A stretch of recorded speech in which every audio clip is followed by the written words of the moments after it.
Hey, everybody. So, we're going to get back to our larger documentary projects because that's really where our hearts lie.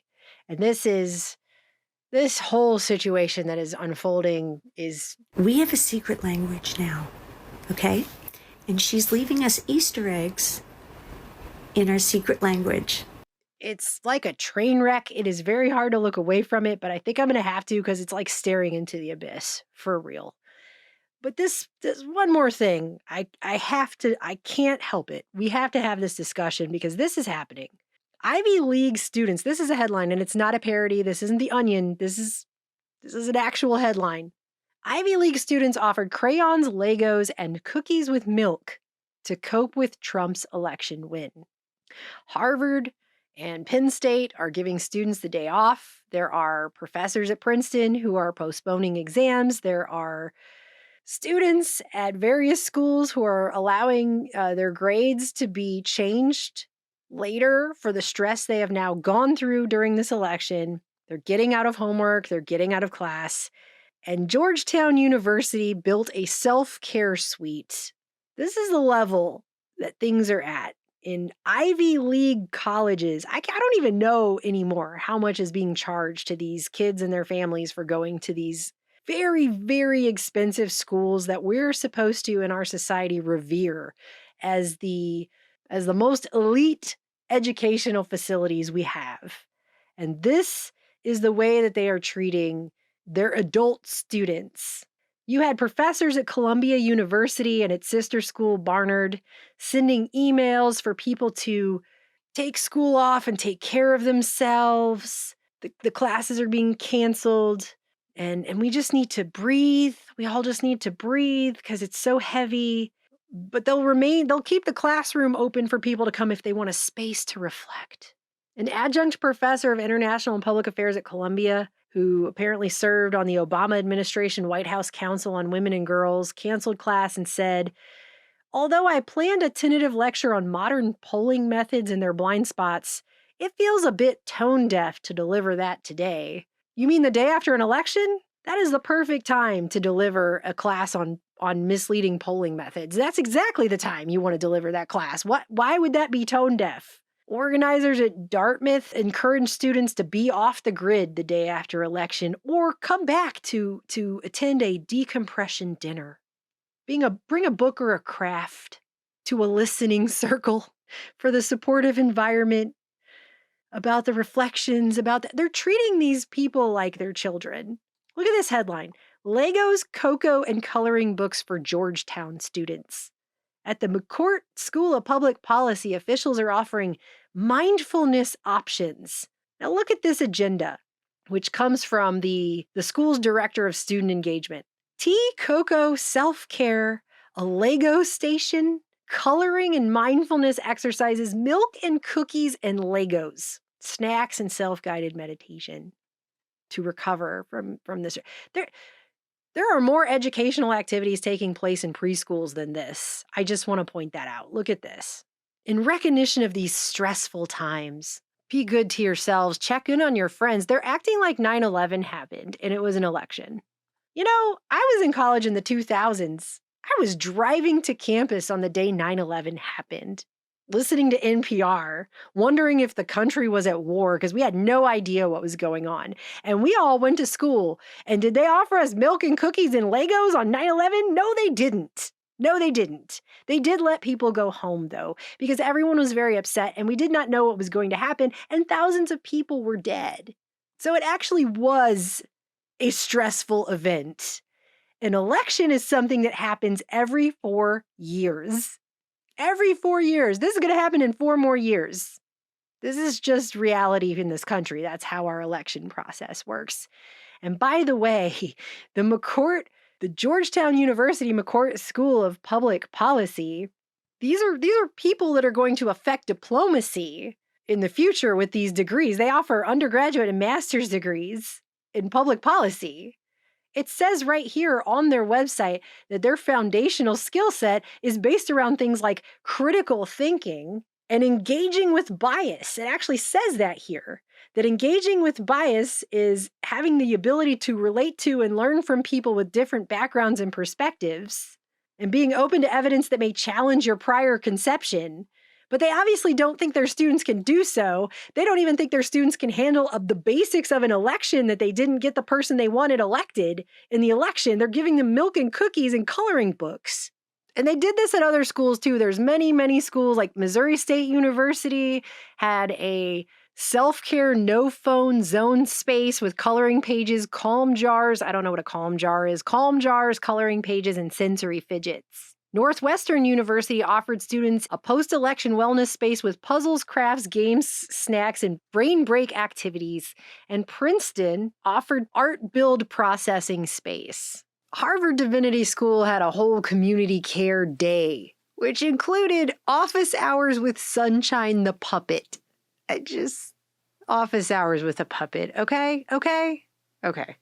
Because the election was so devastating for these people that it says many of us are feeling frustrated, scared, and uncertain, a whole mishmash of mostly not good emotions. I mean, you could pull that sentence off of here and you could put it in the mouth of one of those people that has puppets, like a puppet show, like Sesame Street. That's the way they used to talk to us when we used to watch Sesame Street when I was like 5 years old. And that's how they're talking to adults.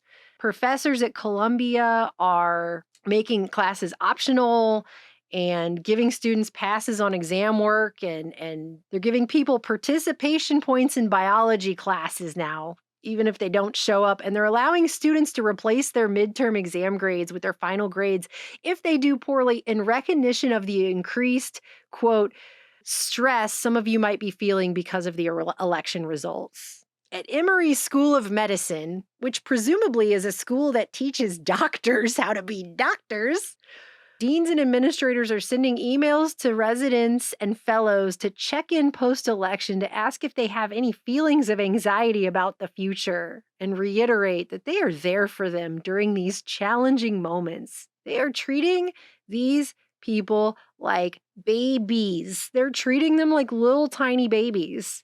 I went over to Yale trying to see what was going on over there.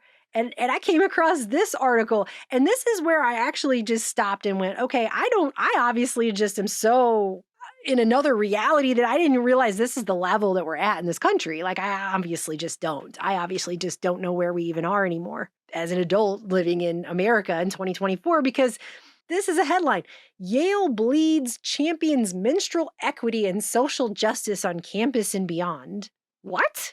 Through workshops, art, and community partnerships, Yale's Menstrual Equity Organization tackles period poverty, challenges stigma, and confronts institutional barriers to access. I had to go look some of this up. Apparently, it actually just has to do with some people can't afford tampons, and so they're going to get it to where people can have those in the bathrooms on campus. Well, that makes total sense. They used to have them in the bathrooms on campus anyway. So I don't know what's happening now that we have to act like it's not equal anymore, that half of the population has a period. But then you go down in here and it's talking about how they're having abstractionist painting workshops using the colors associated with period blood, textures, and smells. That's a sentence. To facilitate engagement to focus on your identity as a menstruator. And that's in quotes, menstruator. And that they're going to do it the day after Election Day, because it's really important to provide a space for students to process their feelings about the incoming administration and reproductive health. And tomorrow, they're going to have a uterus cookie making workshop. This is a thing. Look, this is on their website. This is reality. This is not an SNL sketch. This is real life. They're going to paint pictures with the textures and smells of period blood and then make uterus cookies at Yale. That's what they're doing. Okay? As menstruators, which, by the way, as a woman feels incredibly dehumanizing to we're not going to call ourselves women anymore. We're going to call ourselves our bodily functions now. It's completely dehumanizing. I feel like it's completely dehumanizing and gross. I actually think it's gross, personally. But hey, you want to call yourself a menstruator? Fine. But I feel like it's incredibly dehumanizing. I mean, are people who, take dumps going to start calling themselves... You see what I'm saying? Like, we could do this all day. That's just a thing your body does. How is that an identity now? I don't understand this. I actually don't comprehend it. And so I'm going to use a word that I've been using all year, which Aaron says is now a drinking game in our house because of how many times I brought it up. but it's called Infantilizing. infantilization. That's absolutely correct. Infantilization. I'm sorry, you're really lucky I didn't bust out laughing earlier. It's a real word. And this is what these schools are doing to these people. These are supposed to be people, they are supposed to be adults. These are supposed to be adults. This is our future in this country at these Ivy League schools. And they're treating them like they're 5 years old or even in just preschool.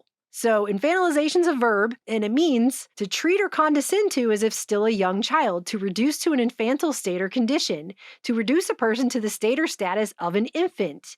To keep someone infantile, to treat them like a baby. That's infantilize.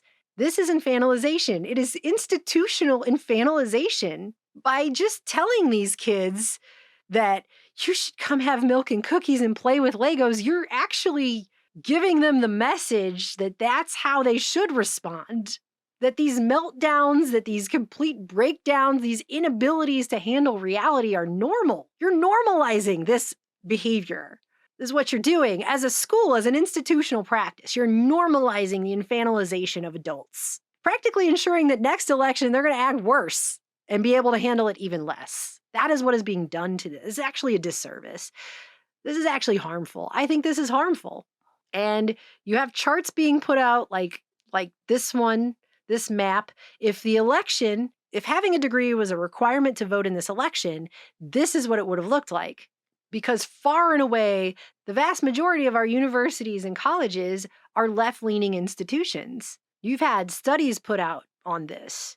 Back in 2020, Democratic professors outnumber Republican ones 9-1. There was a whole thing that came out of the National Association of Scholars, and they talked about this, how this divide has grown rapidly. And it says the concern is grounded in research on confirmation bias, group polarization, motivated reasoning, and the tendency for these phenomena to be even more pronounced among the highly educated. Consistent findings from this work is that although the ratio of faculty who identify and are registered as Democratic versus Republican varies across departments, it almost always favors the Democratic Party.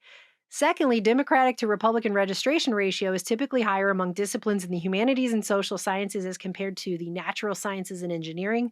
Third, Democratic to Republican registration ratio has increased over time. It was 4.5-1 in 1999. Now it's 10-1 today among elite liberal arts colleges and social science departments. And that the partisan slant is the most extreme in the most highly rated institutions. So I don't know why it's being put out here that it's a measure of intelligence to say that if you send a bunch of 18-year-olds to extremely left-leaning institutions, they are going to emerge also left-leaning when almost all of their professors are left-leaning. Why is that a surprise to anyone? That is how it would go down. You're sending people there in their very formative years where they're very first becoming adults from children, and they're surrounded with extremely left-leaning partisan people. You think that's not coming across in their classes? Some of that was coming across in my classes even back in the day.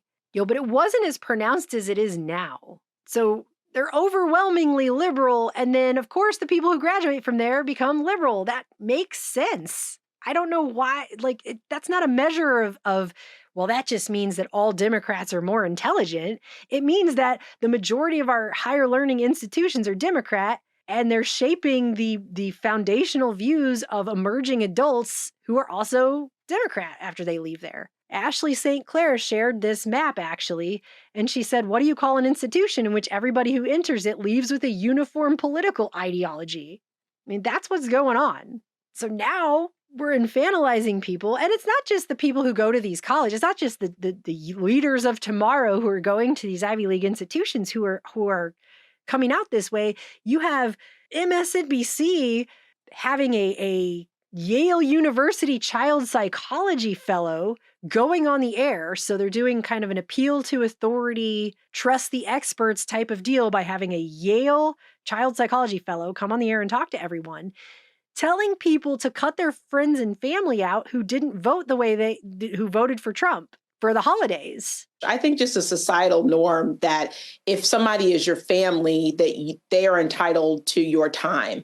And I think the answer is absolutely not. So if you are going into a situation where you have family members, where you have close friends who you know have voted in ways that are against you, like what you said, against your livelihood, and it's completely fine to not be around those people and to tell them why, to say, I have a problem with the way that you voted because it went against my very livelihood and I'm not going to be around you this holiday. I need to take some space for me. And acting like that's an expert opinion, that it's normal to do that it's normal to cut out your family if they don't agree with you politically. Which, by the way, is exactly what cults do. Cults isolate people from people who could challenge their views, who could challenge the views of the cults.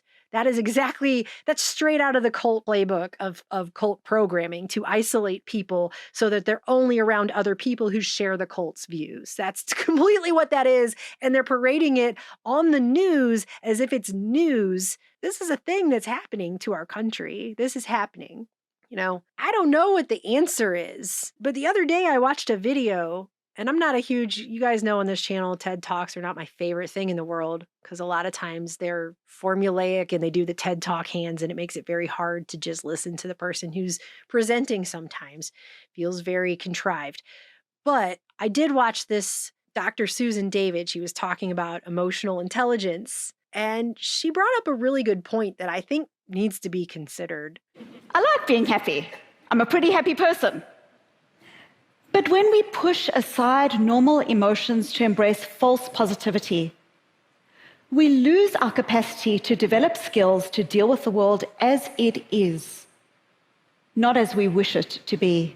I think some of that is what is going on. I saw a person make a video the other day and they were saying, I don't know why so many of you on our side, meaning the Democrat side, I don't know why so many of you thought that people were going to vote based on their identity politics, when the average person who votes is voting based on basic things like, can I afford the cost of living in society? Well, they thought that because they're coming out of a very progressive university that's treating them like they're children who can throw a temper tantrum when they don't get their way. If I could make a 2 to 3 hour documentary right now with no commentary whatsoever, just putting videos up of grown adults behaving like children after this election and turning on cameras and screaming and crying and throwing fits and making threats and melting down in ways that I would have given my child a timeout for when he was little, if he had behaved that way.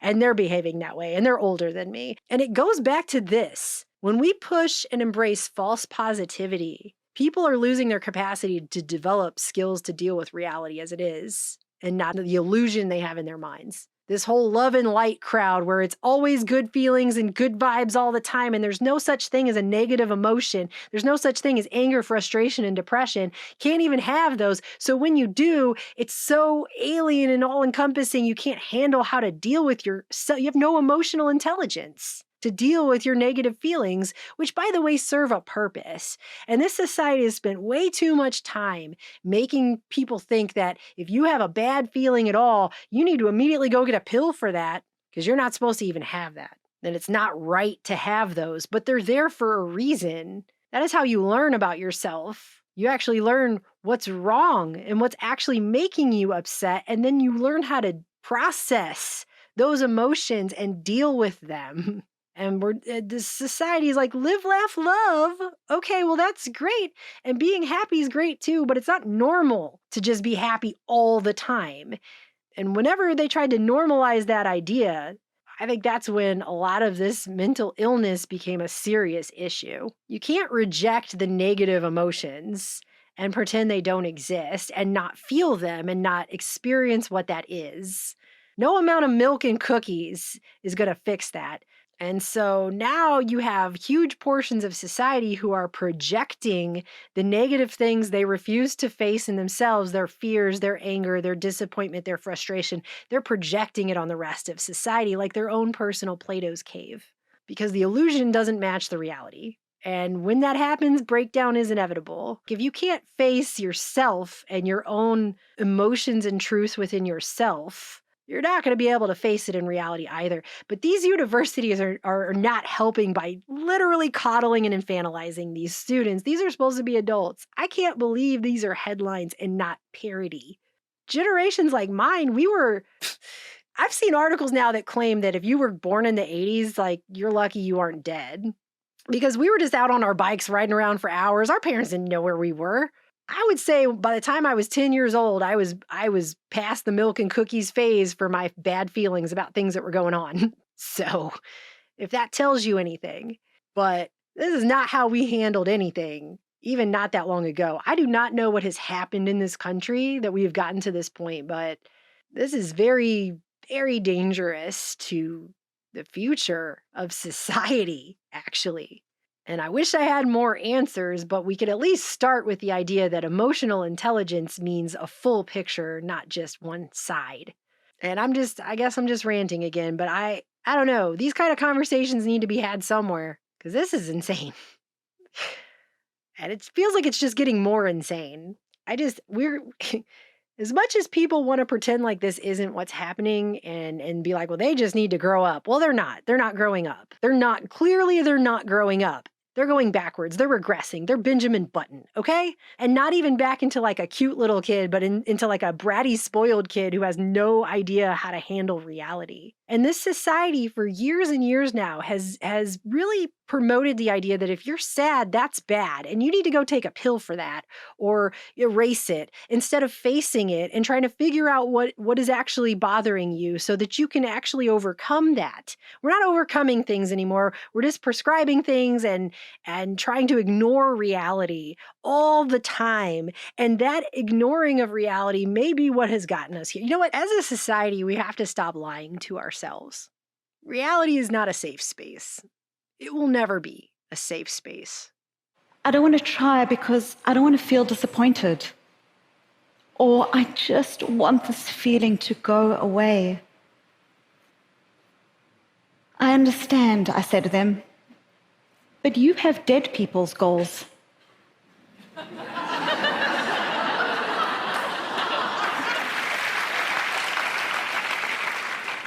Only dead people never get unwanted or inconvenienced by their feelings.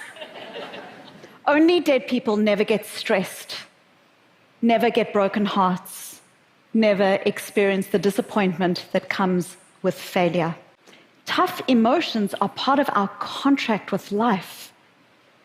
You don't get to have a meaningful career or raise a family or leave the world a better place without stress and discomfort. Discomfort is the price of admission to a meaningful life.